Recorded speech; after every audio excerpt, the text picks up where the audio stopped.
Selamat pagi pemirsa, saya Ari Mustika akan menemani Anda dengan beragam informasi terkini, di antaranya.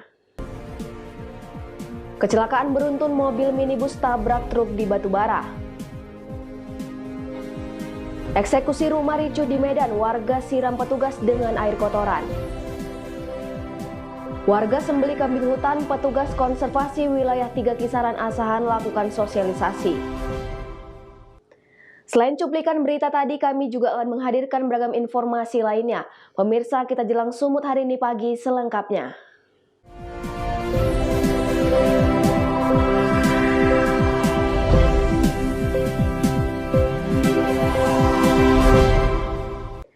Kita ke informasi pertama pemirsa, kecelakaan beruntun terjadi di Jalan Lintas Sumatera Kabupaten Batubara dan mengakibatkan 2 orang luka-luka.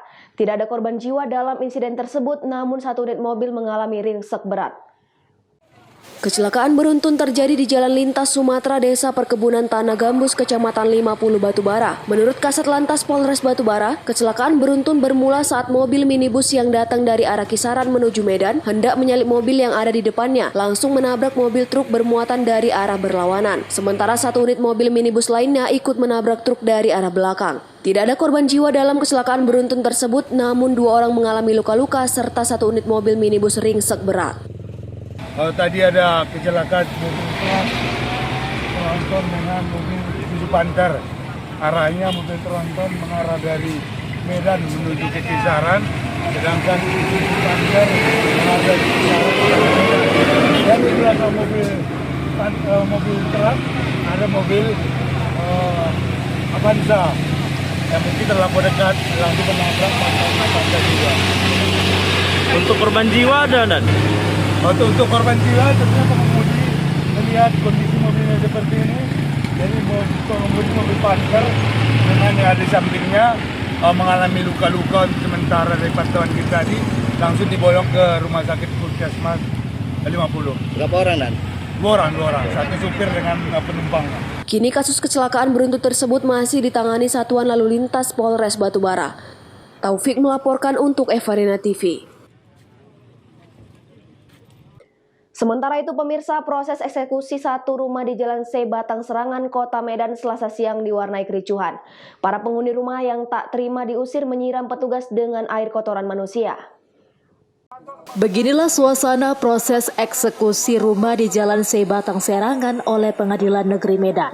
Para petugas yang hendak mengosongkan rumah tersebut mendapatkan perlawanan dari pemilik rumah yang mengaku sebagai ahli waris. Perlawanan dilakukan dengan menyiram petugas menggunakan air kencing, air rendaman kotoran manusia, hingga air cabai. Petugas jurusita dari Pengadilan Negeri Medan tak bergeming dan eksekusi tetap berjalan. Petugas mendobrak pagar dengan balok-balok yang sudah disiapkan. Para penghuni rumah kemudian dikeluarkan satu persatu berikut barang-barang seisi rumah. Adapun sengketa tanah dan rumah bermula saat pemilik rumah meminjam uang kepada penggugat pada tahun 1994 silam sebesar 55 juta rupiah. Namun hutang tersebut tak kunjung dilunasi dan berujung ke pengadilan. Proses eksekusi sudah dilakukan hingga 3 kali namun gagal. Kemudian eksekusi paksa dilakukan pada Selasa siang.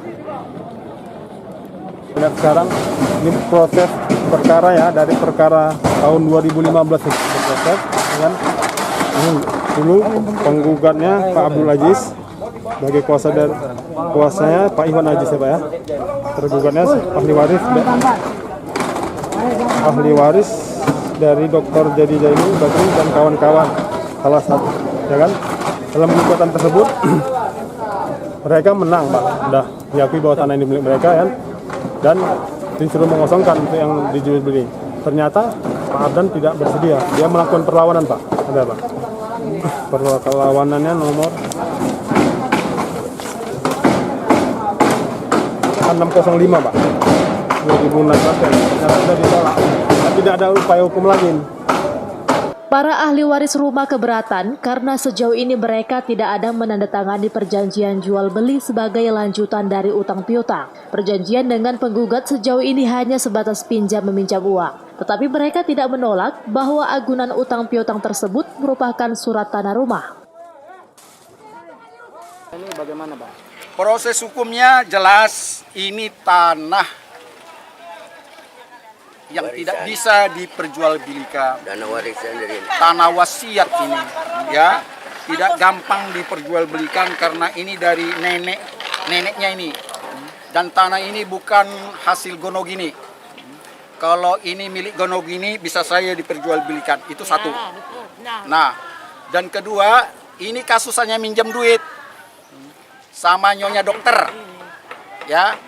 Terus bertahun-tahun tidak bisa dikembalikan. Sudah itu dikuasakan sama pengacara, ya, berinisial S. Selama 3 tahun pengacara tidak berbuat apa-apa. Nanti akan kita kejar.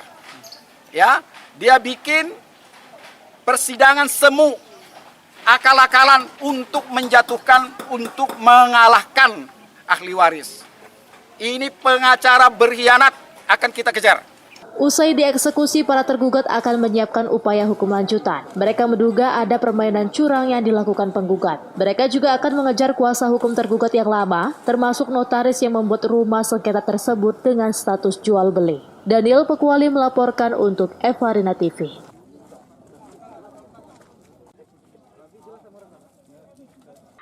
Informasi berikutnya, pemirsa, massa mahasiswa yang tergabung dalam Forum Kesatuan Mahasiswa Pemuda Reformasi Indonesia melakukan unjuk rasa di pabrik kelapa sawit milik PT Giga Putra Nusantara Padang Lawas. Mahasiswa menuntut tanggung jawab dari perusahaan terkait dampak lingkungan dan CSR. Pabrik kelapa sawit milik PT Giga Putra Nusantara Padang Lawas di Kecamatan Aitnabara Barumun, Kabupaten Padang Lawas diduga telah mengalami kebocoran limbah pabrik hingga terindikasi mencemari lingkungan. Tidak hanya itu, mahasiswa juga menuntut pertanggungjawaban pihak perusahaan terkait penyaluran dana CSR. Aksi unjuk rasa mahasiswa ini mendapat pengawalan ketat dari petugas kepolisian Polres Padang Lawas dan dipimpin langsung oleh Kasat Sabara AKP Yusuf. Petugas mengamankan pintu gerbang pabrik dibantu petugas keamanan perusahaan untuk mencegah mahasiswa masuk. Selama jalannya unjuk rasa, mahasiswa terus menyuarakan kebocoran limbah diduga milik perusahaan tersebut hingga mencemari Sungai Aik Torop. Mahasiswa juga menuding pihak perusahaan tidak menyalurkan dana CSR sesuai peruntukan untuk kepentingan warga sekitar pabrik. Selain itu, dalam hal penerimaan tenaga kerja, mahasiswa juga mempertanyakan keseimbangan jumlah serapan pekerja berasal dari warga setempat. Aksi unjuk rasa ini berujung kecewa di mana pihak manajemen perusahaan lamban menemui para pendemo. Ketua Forum Kesatuan Mahasiswa Pemuda Reformasi Indonesia mengatakan pihak perusahaan lamban menanggapi aksi mereka tersebut. Di demo kita hari ini kita menuntut kepada pihak PT Giga Putra Nusantara agar mereka itu bertanggung jawab atas apa yang telah mereka lakukan seperti kebocoran limbah. Sampai saat ini mereka belum bertanggung jawab. Terus kami juga menuntut CSR masyarakat. Masih ada yang lain seperti gaji karyawan itu tidak sesuai dengan UMK Padang Lawas. Dalam hal ini tanggapan dari pihak PT gimana? Sampai pada saat ini tanggapan dari pihak PT itu ya belum ada, Bang. Setelah 1 jam berorasi di depan gerbang perusahaan PT Giga Putra Nusantara, Humas PT Giga Putra Nusantara menemui mahasiswa dan berdialog. Arif Siregar melaporkan untuk Evarina TV. Sumut hari ini masih akan kembali sesaat lagi, tetaplah bersama kami.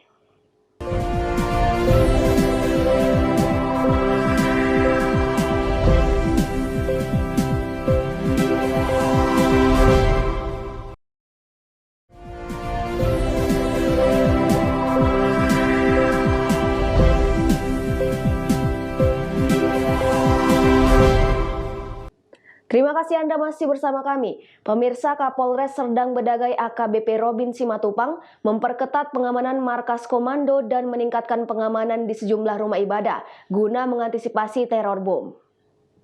Guna mengantisipasi tindak pelaku teror seperti yang terjadi di Gereja Katedral Kota Makassar pada Minggu kemarin, Polres Serdang Bedagai meningkatkan pengamanan di Polres Serdang Bedagai sesuai dengan standar operasional prosedur. Selain memperketat pengamanan markas komando, ia juga memerintahkan personelnya untuk memperketat pemeriksaan terhadap masyarakat yang memasuki Mako Polres Serdang Bedagai. Selama ini pihaknya sudah menerapkan standar operasional prosedur dalam pengamanan rumah ibadah. Hingga saat ini situasi di Kabupaten Serdang Bedagai masih kondusif. Ia menghimbau kepada masyarakat Serdang Bedagai agar tidak panik atas peristiwa ledakan di Gereja Katedral Makassar. Kita sebenarnya sudah melakukan sejak dulu ya. Artinya kita tinggal menguatkan saja, mengingatkan. Karena jajaran kita sejak dari dulu sudah memang melakukan pengamanan mako, antisipasi gereja, masjid, vihara semua kita sudah lakukan ya. semua para polsek jajaran melakukan PAM untuk setiap kegiatan ibadah di gereja. Kalau Sergei masyarakatnya cukup bagus ya, intoleransi nggak ada, toleransi beragamanya umat sangat bagus ya. Kita sudah lakukan lidik, sudah lakukan upaya pencegahan ya melalui tokoh-tokoh agama yang ada di sini ya. Sampai saat ini belum, indikasi ke situ belum ada. Kalau ada nanti kita lakukan ya penggalangan dan lakukan edukasi, sosialisasi kembali. Sampai saat ini belum ada indikasi terhadap kelompok-kelompok yang berbahaya di Kabupaten Serdang Bedagai. Toleransi umat beragama di Kabupaten Serdang Bedagai sangat bagus dan menjaga kerukunan umat beragama. Abdul Malik melaporkan untuk Evadina TV. Pemirsa, sempat viral di media sosial sekelompok warga menyembelih kambing hutan yang diperoleh dari kawasan Bukit Barisan. Petugas konservasi wilayah 3 Kisaran Asahan langsung turun ke lokasi melakukan sosialisasi kepada masyarakat agar kejadian serupa tidak terulang. Petugas konservasi wilayah 3 Kisaran Asahan turun langsung ke lokasi guna menindaklanjuti penyembelihan kambing hutan yang merupakan satwa yang dilindungi. Tepatnya di Dusun Napompar, Desa Pematang, Labuhan Batu Utara, Sumatera Utara. Selain melakukan sosialisasi kepada masyarakat terkait satwa yang dilindungi dan proses hukumnya, petugas dari konservasi wilayah 3 Kisaran Asahan ini juga mengevakuasi kepala kambing hutan yang diserahkan langsung oleh perwakilan pihak warga. Kasih Kesejahteraan Desa Pematang, Bulkan Bunte, mewakili warga Napompar berjanji tidak akan melakukan pemburuan satwa yang dilindungi negara dan turut serta dalam pelestarian alam. Atas nama masyarakat Dusun Napompar, Desa Pematang, Kecamatan Na910, Kabupaten Labuhan Batu Utara. Dengan ini membuat pernyataan terkait satwa liar dilindungi oleh negara sesuai Undang-Undang Nomor 5 Tahun 1990 tentang konservasi sumber daya alam dan ekosistem sebagai berikut. 1. Tidak melakukan perburuan satwa dan tumbuhan liar yang dilindungi negara. 2. Secara khusus tidak akan menjerat satwa liar yang dilindungi. 3. Tidak membunuh satwa liar yang dilindungi. 4. Ikut serta dalam pelestarian tumbuhan dan satwa liar yang dilindungi maupun yang tidak dilindungi. Demikian pernyataan ini dibuat dengan sesungguhnya, tanpa ada tekanan dari pihak manapun. Sementara Kepala Seksi Konservasi Wilayah 3 Kisaran, Alfianto, menjelaskan, hasil penelusuran pihaknya, warga tidak mengetahui jika hewan yang disembelih tersebut termasuk dalam hewan yang dilindungi dan mengunggah video tersebut di media sosial sehingga sempat viral. Diharapkan ke depannya masyarakat tidak memburu satwa yang dilindungi undang-undang seperti kambing hutan, kucing hutan, harimau Sumatera, dan tapir. Kita datang ke Desa Napompar, Dusun Napompar, Desa Pematang, Kecamatan Na910, Kabupaten Labuhan Batu Utara, terkait adanya postingan viral penyembelihan kambing hutan. Jadi ke sini kita sebagai tindak lanjut sekaligus sosialisasi terhadap masyarakat terkait kejadian tersebut. Berikut Pak tentang pelaku yang menyembelih hewan yang dilindungi itu bagaimana Pak statusnya Pak? Ya, dari hasil penelusuran kita tadi, kemudian hasil diskusi dengan masyarakat bahwa sebenarnya masyarakat tidak mengetahui bahwa hewan tersebut adalah hewan dilindungi. Karena masyarakat di sini juga untuk kehidupan sehari-harinya adalah berburu. Nah, dan biasanya mereka itu berburu babi hutan atau lain-lain. Cuma pas kemarin kegiatan itu mereka mendapatkan kambing hutan seperti biasa. Karena untuk kebutuhan hidup sehari-hari mereka mengkonsumsi, kemudian mungkin ada sebagian dijual, tapi itu dilakukan tanpa ketidaktahuan. Nah, sehingga tadi kita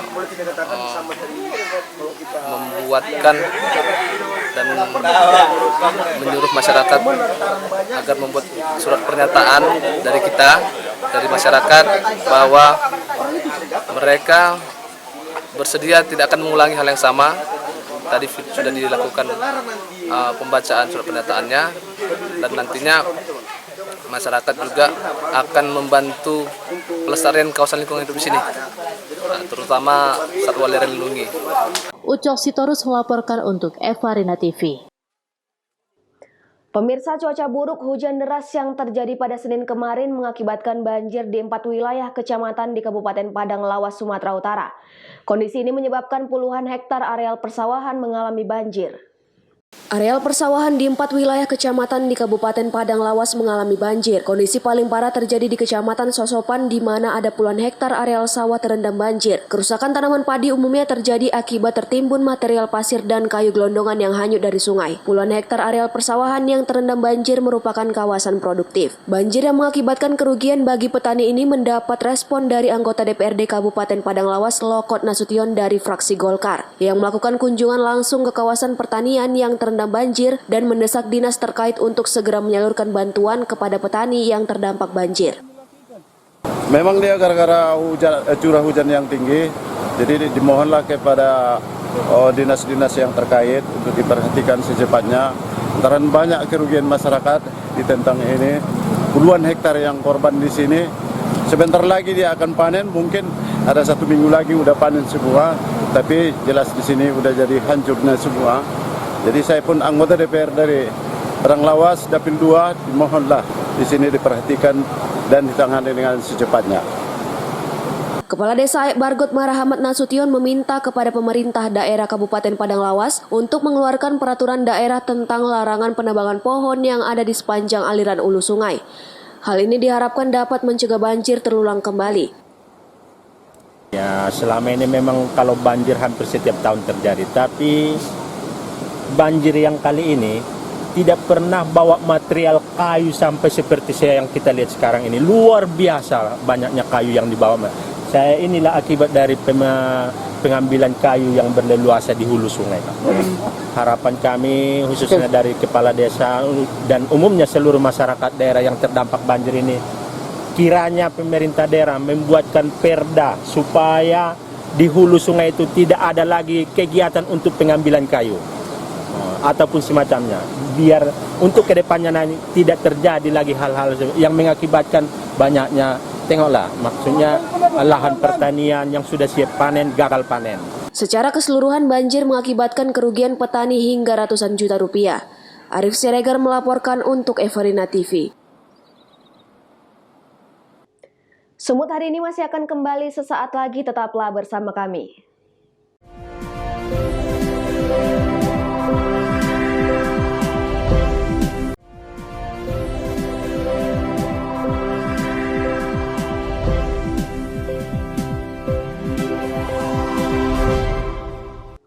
Terima kasih Anda masih bersama kami. Pemirsa, memasuki bulan suci Ramadan 1442 Hijriah, harga sejumlah bahan pokok di Pasar Sibolga Nauli Kota Sibolga tidak stabil. Bahkan sejumlah bahan pokok lainnya mengalami kenaikan.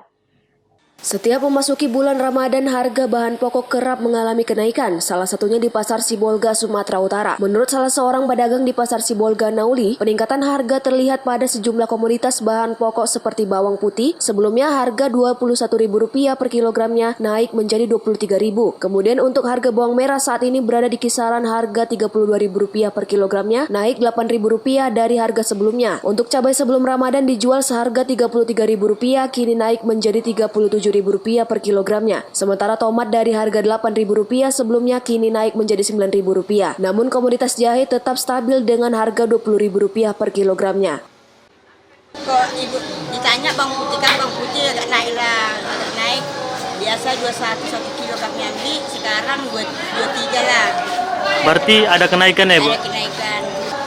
Cabai ada apa itu 33, sekarang kami sudah 37. Tomat, Ibu?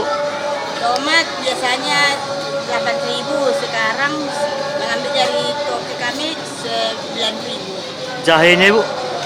Jahe sekarang 20.000. Kok bawang merah sekarang enggak tentu, ada yang 24, ada yang 32. Iya. Tengok besar-besarnya lah. Untuk diketahui, para pedagang meminta agar pemerintah kota Sibolga menunda rencana alokasi pasar Sibolga Nauli ke kawasan Pasar Baru Stadion Horas. Pedagang memohon agar relokasi dilakukan setelah bulan Ramadan dan Hari Raya Idul Fitri 2021. Rizky Ramadan melaporkan untuk Evarina TV. Pemirsa, vaksinasi massal terus dilakukan pemerintah Kota Medan. Senin pagi sebanyak 3.000-an dosen dan tenaga pendidik di lingkungan Universitas Sumatera Utara menjalani vaksinasi COVID-19 dosis pertama. Sebelumnya ada sebanyak 17 dosen meninggal dunia akibat terpapar COVID-19. Pemerintah Kota Medan bekerja sama dengan Universitas Sumatera Utara Senin pagi menggelar vaksinasi COVID-19 dosis pertama. Vaksinasi digelar di Pendopo Pancasila di Jalan Dr. Mansur, Kota Medan. Peserta yang hadir untuk divaksinasi melakukan registrasi pendataan. Sebelum melakukan vaksinasi, peserta terlebih dahulu menjalani pemeriksaan kesehatan, kemudian diobservasi kurang lebih 30 menit. Menurut Rektor Universitas Sumatera Utara, vaksinasi kepada dosen dan pegawai di lingkungan USU baru memasuki dosis pertama dan dalam 2 minggu ke depan akan disuntik kembali dosis kedua. Diharapkan dengan disuntiknya vaksinasi kepada dosen dan pegawai dapat menciptakan kekebalan tubuh sehingga dapat mengantisipasi penyebaran COVID-19. Dosen dan teknik kita ada 3.000 juga ya, jadi makanya datanya terus bertambah. Itu kan tadi pagi, kemarin tuh 2065. Sekarang saya tanya tadi udah bertambah 20 berapa tadi dia. Ini bertambah terus. Dan ini kita berharap nanti ada juga yang memang manula itu ya. Kita minta kemarin kan yang usia 60 tahun ke atas itu juga kita edukasi untuk bisa datang hari ini. Dan mudah-mudahan nanti di sore mencapailah 3.000-an biar bisa kelar pemberian vaksin ini tahap pertama. Apakah ini sebagai langkah untuk kita belajar secara tatap muka, Pak Rektor? Ya itu ikutannya ya, tapi sebetulnya kan utamanya adalah biar dosen ini punya daya tahan tubuh juga. Nah, kalau daya tahan tubuh, terus luringnya bisa dilaksanakan.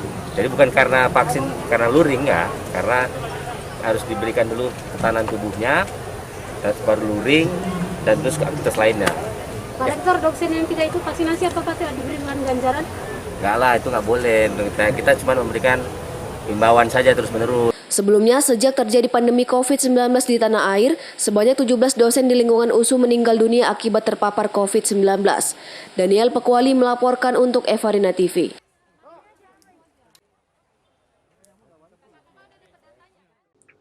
Pemirsa, demikianlah rangka informasi dalam Sumut hari ini pagi. Saya Ari Mustika mewakili kerabat kerja yang bertugas pamit undur diri. Terima kasih dan sampai jumpa.